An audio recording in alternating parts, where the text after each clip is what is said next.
నాగర్ కర్నూలు జిల్లా ఉయ్యాలవాడ నుండి BJP OBC Morcha జాతీయ అధ్యక్షుడు రాజ్యసభ సభ్యులు doctor K Laxman mega rally నిర్వహించి అనంతరం ఎల్వ ఫంక్షన్లో ప్రజా సంక్షేమ సదస్సు నిర్వహించడం జరిగింది।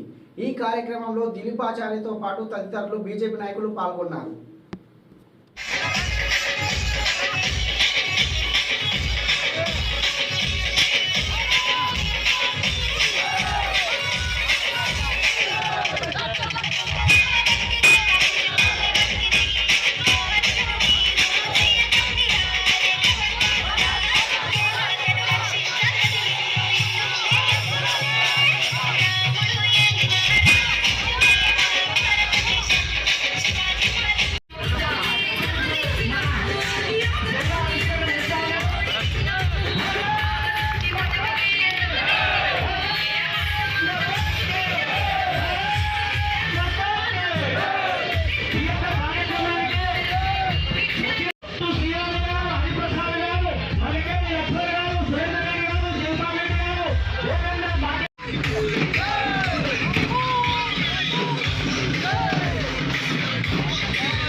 జానకి గారు కూడా వేదికపైకి రావాలని కోరుకుంటున్నాము. మైనారిటీ మోర్చా అధ్యక్షులు జాకీర్ హుస్సేన్ గారు, నాయక్ గారు కూడా వేదికపైకి రావాలని కోరుకుంటున్నాము. కిసాన్ మోర్చా అధ్యక్షులు రమణారెడ్డి గారు కూడా వేదికపైకి రావాలని, కార్యకర్తలందరూ కూడా కుర్చీలలో కూర్చోవాలి. ఒక తొందరలో ఈ సమావేశం ముగుస్తుంది. అందరూ కూడా భారతీయ జనతా పార్టీ పాలన సందర్భంగా ప్రజలందరికీ కూడా భారతీయ జనతా పార్టీ నరేంద్ర మోడీ గారు చేసినటువంటి కార్యక్రమాలు, వందలాది స్కీమ్స్ తోటి, వేలాది కార్యక్రమాలతోటి లక్షలాది కోట్లాది కుటుంబాలకు, కోట్లాది ప్రజలకు ఈరోజు మేలు జరిగిన విధంగా సంక్షేమంలో కానివ్వండి, సేవా రంగంలో కానివ్వండి, అభివృద్ధి రంగంలో కానివ్వండి, ఎవరికైనా కూడా ప్రతి భారతీయులు కూడా 8 సంవత్సరాల్లో ఏదో విధంగా లబ్ధి చేకూరిన విషయాన్ని మనం ఒకసారి మనం చేసుకుని ఇంటింటికి ఈ కార్యక్రమం చేయాలి అనే ఉద్దేశంతో 14 రోజుల పాటు ఈ కార్యక్రమాలు జరుగుతున్నాయి. దాంట్లో ప్రతి కార్యకర్త కూడా ఈ 75 సంవత్సరాల స్వాతంత్రం పూర్తి సందర్భంగా 75 గంటల సమయాన్ని ఇచ్చేటువంటి కార్యక్రమం జరుగుతుంది. దాంట్లో ముఖ్యంగా ఇంటింటికి మనకి పాంప్లెట్, నరేంద్ర మోడీ గారు చేసిన కార్యక్రమాల పాంప్లెట్ చేరవేయాల్సిన అవసరం ఉంది. దాంతోపాటు అభివృద్ధి కార్యక్రమాలు, అదేవిధంగా ఈ 8 సంవత్సరాల్లో ఒక కుటుంబ పాలన, అవినీతి పాలన, లంచగొండి పాలన, దుర్మార్గ పాలన ఒకవైపు మన తెలంగాణలో చూస్తున్నాం. దాని గురించి ప్రజలు చెప్పాల్సిన అవసరం ఉంది. ఈ రెండింటిని వేరే చేసుకొని రాబోయే రోజుల్లో నరేంద్ర మోడీ, యోగి తరహా పాలన తెలంగాణకు రావాలి. అప్పుడే తెలంగాణ నిజమైన తెలంగాణ, అందరు కళ్ళగన్న తెలంగాణ, నిజమైన బంగారు తెలంగాణ సాధ్యమవుతుంది అని ప్రజలు ఆకాంక్షిస్తున్న సమయాన ఈ కార్యక్రమాన్ని మనం చేసుకుంటున్నాం. దానికోసం ఇప్పుడు సమయం అంతా ఆకలితుందా? భారత్ మాతాకి జై శ్రీరామ్. చేతులున్న వాళ్ళు 2 చేతులు ఎత్తి గట్టిగా చెప్పాలి, జై శ్రీరామ్. నరేంద్ర మోడీ గారి నాయకత్వం, నరేంద్ర మోడీ గారి నాయకత్వం, జేపీ నడ్డా గారి నాయకత్వం. జిల్లా అధ్యక్షులు, సభ అధ్యక్షులు మిత్రులు సుధాకర్ గారు, రాష్ట్ర ప్రధాన కార్యదర్శి సోదరి బంగారు శృతి గారు, రాష్ట్ర బీజేపీ సీనియర్ నాయకులు, జాతీయ కమిషన్ సభ్యులుగా కొనసాగి దేశవ్యాప్తంగా బీసీల సమస్యల పట్ల వారు అవగాహన పెంచుకొని పూర్తి న్యాయం చేసినటువంటి ఈ పాలమూరు బిడ్డ కల్లోజీ ఆచార్య గారు,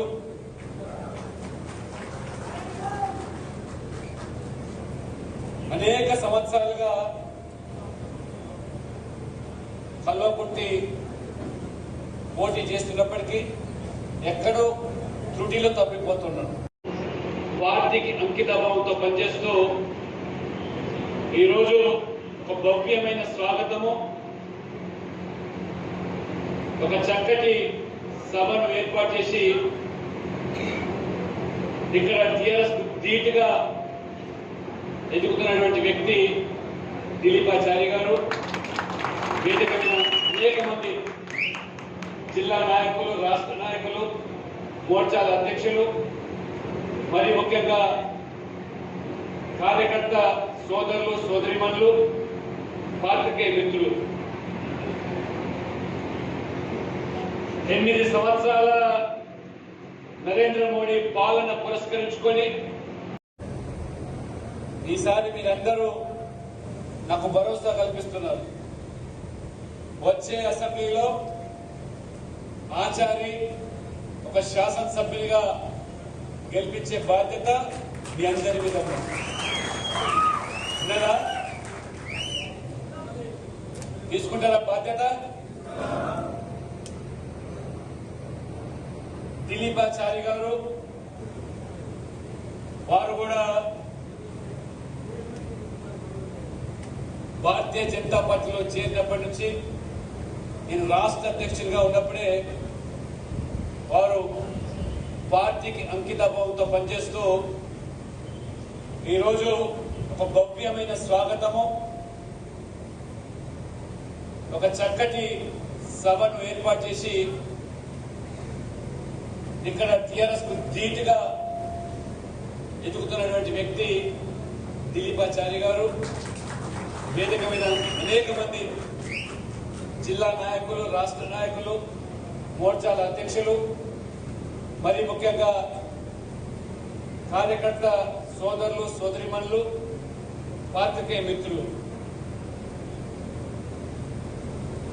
8 సంవత్సరాల నరేంద్ర మోడీ పాలన పురస్కరించుకొని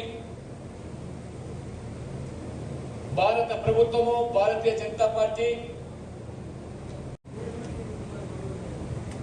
భారతీయ జనతా పార్టీలో చేరినప్పటి నుంచి నేను రాష్ట్ర అధ్యక్షుడిగా ఉన్నప్పుడే వారు పార్టీకి అంకితభావంతో పనిచేస్తూ ఈరోజు ఒక భవ్యమైన స్వాగతము, ఒక చక్కటి సభను ఏర్పాటు చేసి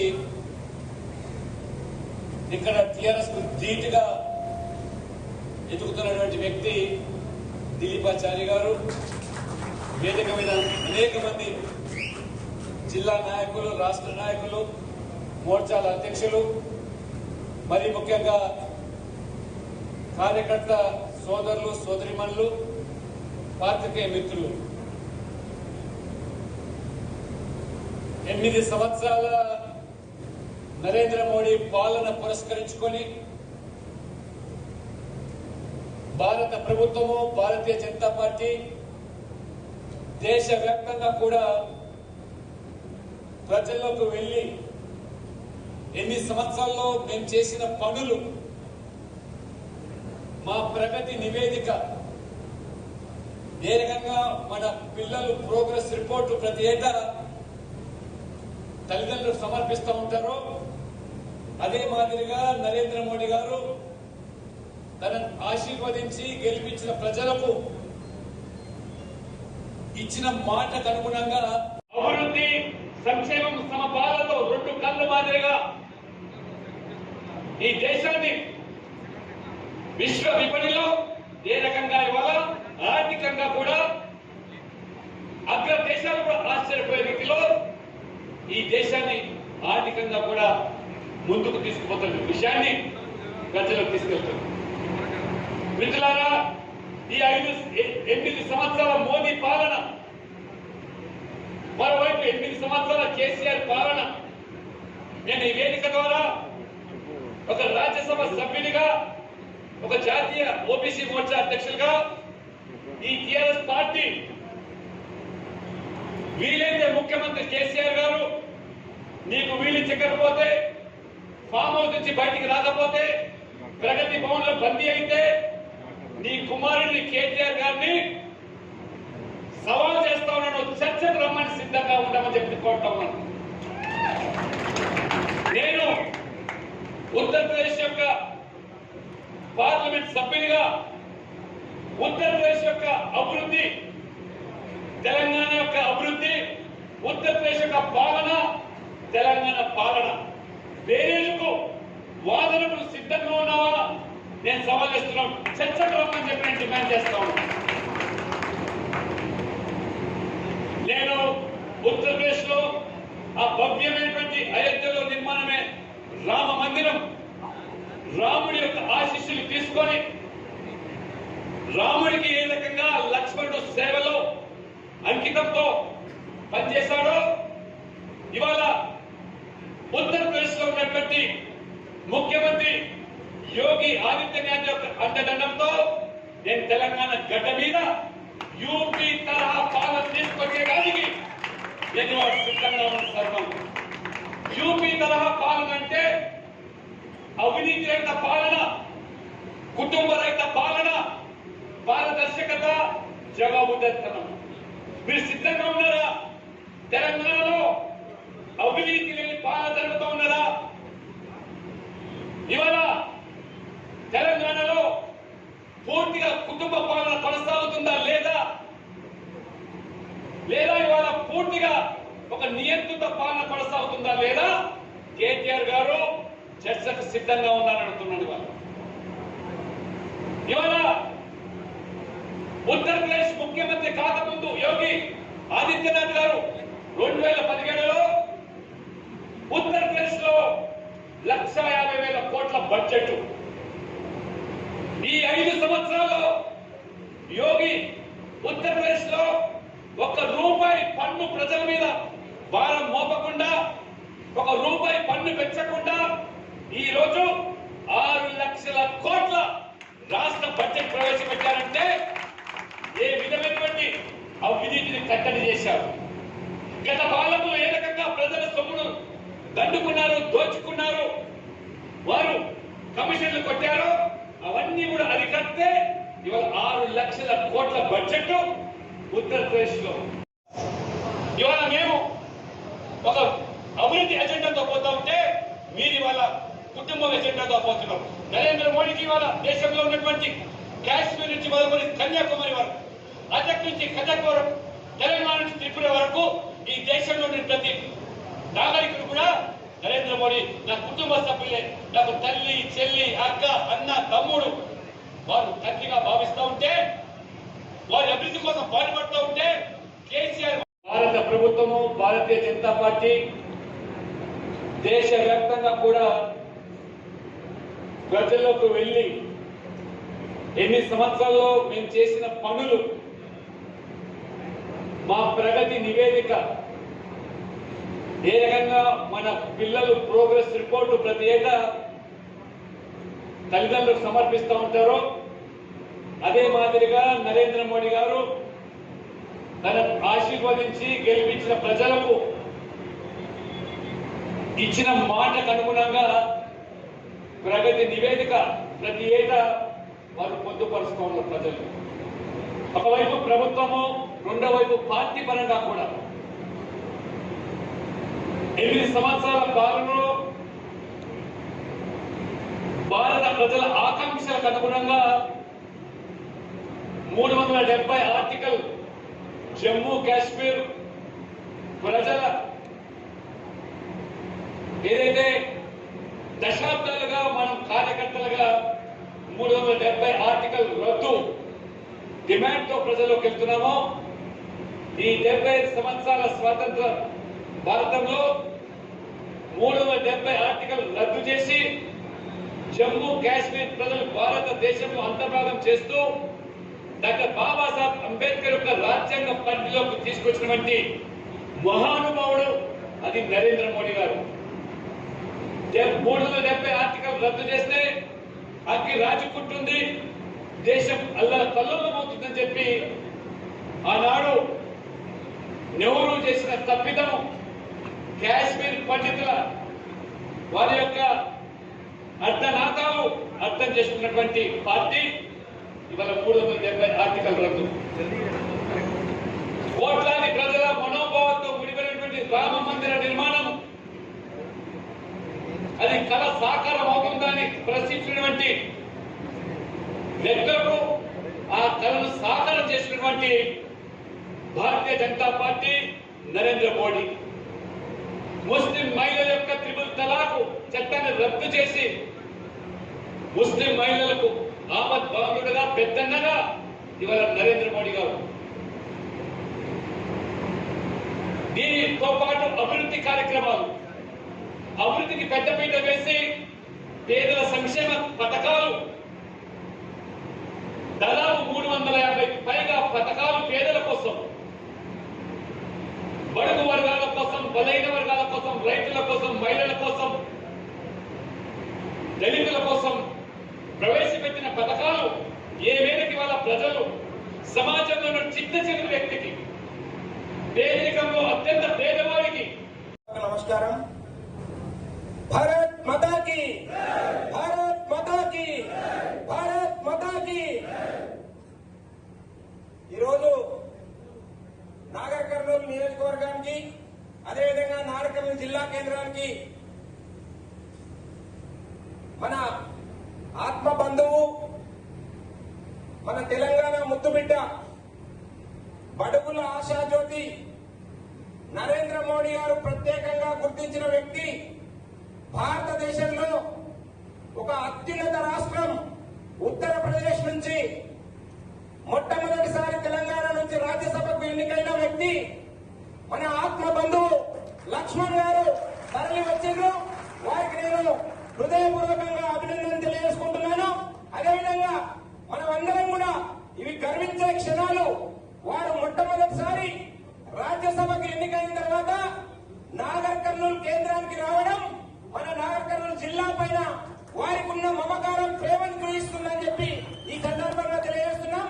అందుకు మరొక్కసారి మనమందరం పెద్ద ఎత్తున కరతాళ ధ్వనులతో వారందరికీ శుభాభినందనలు తెలియజేయాల్సిందిగా. భారతీయ జనతా పార్టీ సామాన్యుల నుంచి ఎంత పెద్ద జాతీయ స్థాయి నాయకులైనా కార్యకర్తలకు అందుబాటులో ఉండాల్సిన విషయము, అందుబాటులో ఉండే కార్యకర్తకు తీసుకుపోయి అందరం ఎక్కించే, అందుబాటులో ఉండే కార్యకర్తకు తీసుకుపోయి అందరం ఎక్కించే సంస్కృతి కేవలం భారతీయ జనతా పార్టీలో ఉందని చెప్పి నిరూపించిన అపురూపమైన ఘట్టం మన లక్ష్మణ్ గారు రాజ్యసభకు ఎన్నిక కావడం. మిత్రులారా, ఈరోజు భారతీయ జనతా పార్టీకి ఒక సంతోషకరమైన ఉత్సాహకరమైన సుదినం అని చెప్పి నేను భావిస్తా ఉన్నా. నాగర్ కర్నూలు జిల్లా ఈ రోజు రాబోయే ఎన్నికలకు సమాయత్తమై రణరంగంలో దూకడం కోసం సిద్ధంగా ఉన్న కార్యకర్తల బలం ఈ రోజు మనం ఇక్కడ ప్రదర్శించామని చెప్పి మీకు అందరికీ తెలియజేస్తున్నాం. నాగర్ కర్నూలు జిల్లాలో ఒక అక్రమ పాలన, అవినీతి పాలన, ప్రత్యేకించి నాగర్ కర్నూలు నియోజకవర్గం మన నాయకులకి పూర్తిగా సమాచారం ఉంది. నాగర్ కర్నూలు నియోజకవర్గంలో ఏం జరుగుతుందో, నాగర్ కర్నూలు జిల్లాలో తెలంగాణ రాష్ట్రంలో ఎంత దుర్మార్గాలు జరుగుతున్నాయో అంతకు రెట్టించిన 100% రెట్టించిన దుర్మార్గాలు ఈ యొక్క నాగర్ కర్నూలు నియోజకవర్గంలోనే జరుగుతున్నాయి. నాగర్ కర్నూలు నియోజకవర్గానికి ఈ నాగర్ కర్నూలులో ఒక మర్రి జనార్దన్ రెడ్డి అనే ఎమ్మెల్యే ఒక దుష్టులాగా మనకు చాలా విపరీతమైన దౌర్జన్యాలు, భూకబ్జాలు, అక్రమాలు, అరాచకాలు ఏవి చూసినా మిన్నెంటినే గాని వారికి ముక్కుతాడి వేసే పార్టీ భారతీయ జనతా పార్టీ అని చెప్పి, ఏవి చూసినా మిన్నెంటినే గాని వారికి ముక్కుతాడి వేసే పార్టీ భారతీయ జనతా పార్టీ అని చెప్పి మీకందరికీ తెలియజేస్తున్నాం. ఎందుకంటే మర్రి జనార్దన్ రెడ్డి గారు వీరు ఈ రోజు తన ఇంటి పేరును మర్రి జనార్దన్ రెడ్డి అని మర్చిపోయిండు. నల్లమట్టి